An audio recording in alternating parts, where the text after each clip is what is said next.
Let's talk about the nature of pleasure. If you let the pursuit of pleasure take the steering wheel on your decision making, which I'm sure you have experienced at one point or another, then you open the door to suffering. And again, I'm sure you have experienced this. Whether you have eaten an entire bag of chips blindly, unconsciously, or you have battled with a drug addiction, clearly there's a big spectrum here. I'm sure you have felt some of the suffering that can happen when you let the pursuit, the desire for pleasure take over your mind, and you kind of become unconscious and you let it take the wheel. You let that desire for pleasure take the driver's seat, and really it just starts to make all your decisions for you. Now, this can lead to a lot of pain and suffering, so it's very important to become aware of the nature of pleasure and how this tends to happen. Now, one of the main reasons that so much pain and suffering can take place when you just let this desire for pleasure take over is that it actually diminishes your ability to experience pleasure in an ironic sort of way. Like, this thing that you're pursuing so much, it's like you're in quicksand. The harder you fight to get out of it, the more you sink into it. The more you try to experience this pleasure, the more fleeting, the less pleasurable it becomes. Now, this is a phenomenon sometimes called hedonic adaptation. It's the tendency that our brains have to quickly becoming accustomed to pleasures. So when we're going through an entire bag of chips, that desire to keep eating them might remain, but it's no longer bringing us pleasure.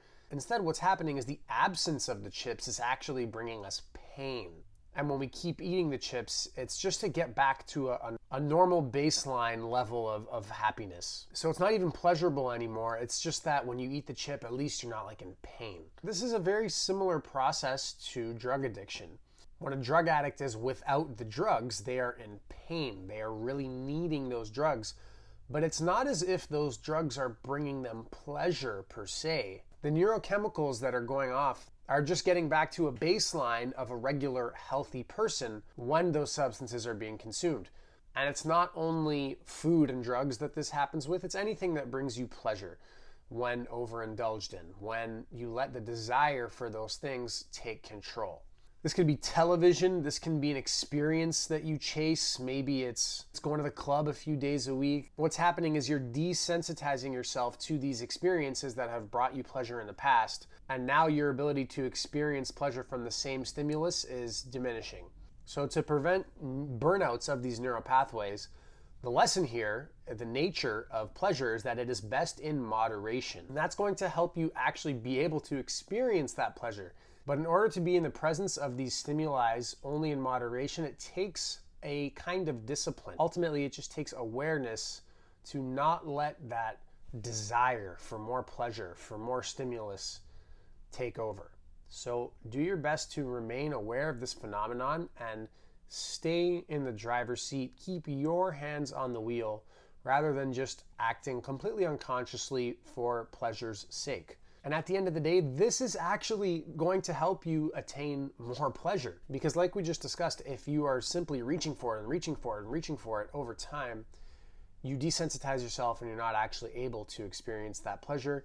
And you're going to feel this pain and this suffering, which has ultimately stemmed from a lack of awareness. Anytime actions are taken unconsciously, there is a trickle-down effect where pain and suffering are going to creep their way in. Now, you might ask, what is the best way to stay in the driver's seat? How do I stay in control? Practicing meditation and mindfulness of all kinds is going to help you stay aware of what's going on inside of you, of what kind of mental activity is happening. And you're going to be able to watch those cravings start to build up and then choose not to act on them anyway.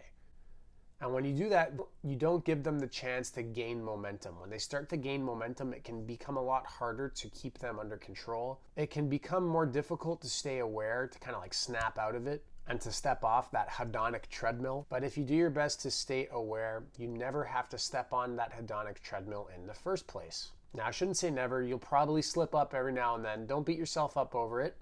Recognize when you're walking on that treadmill, and if you don't understand what I mean by that, I mean when you find yourself in that loop of just constantly desiring that pleasure and acting on it, If you find yourself in that loop that we're calling the hedonic treadmill, like I said, don't beat yourself up over it. Just do your best to come back to awareness and step off the treadmill. Step away from that desire for pleasure and recognize that it's just causing you pain and suffering. And the actions of just reaching for more are unconscious, and they're not actually going to help you get that pleasure. You don't get to have stimulus-derived pleasure all the time. That's not how our biology works. And in the modern world, we have access to all these things in a way that we never have, and it can really mess with our biology. So we got to do our best to stay aware of this. The bottom line here, guys, is that stimulus-derived pleasure is best in moderation.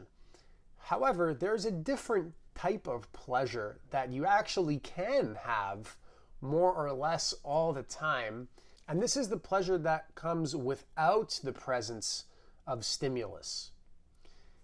Simply being aware of your environment, of what's going on around you, of what's going on inside of you, in your mind, the inner workings of your mind, is going to help your baseline level of happiness and pleasure go way up. Oftentimes, the most enjoyable people to be around are going to be the ones with the most awareness. And this is because they are generally very happy people as well. They are going to do the least amount of projecting onto you. They are going to be very well-mannered oftentimes. They're going to be kind. They're going to be loving. And if you are kind, if you are loving, if you are aware, that is going to make you a pretty happy person as well. So there's kind of a silver lining here that stimulus-derived pleasure, that type of pleasure is best in moderation. Trying to experience it all the time is actually a trap. It simply doesn't work. But the type of happiness and peace and tranquility that you get from awareness is very sustainable. So if you're going to be reaching for anything, it should be for your meditation cushion, so you can work on your ability to be mindful and aware, and overall that will make you a happier person.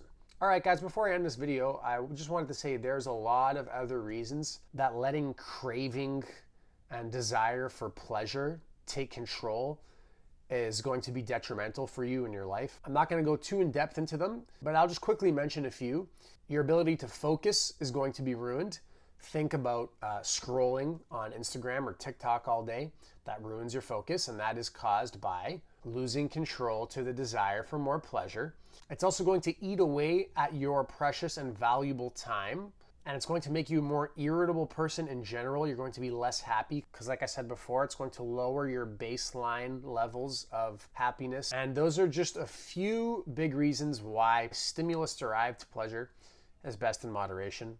And I won't go into those any further in this video, but I think we covered quite a lot here. I hope that this gives you some insight into the nature of pleasure, and I hope you can reflect on how unconsciously striving for more of it has affected you. And I hope that you are more well equipped after watching this video to combat that issue that often arises in today's day and age with all these very, very stimulating things at our fingertips whenever we want them. That's it for today's video, guys. I hope you enjoyed it. Be sure to practice meditation and stay in the driver's seat of your own life, of your own decision making. If you enjoyed the video, be sure to subscribe for more content like this. Thanks for watching. I will see you in the next one.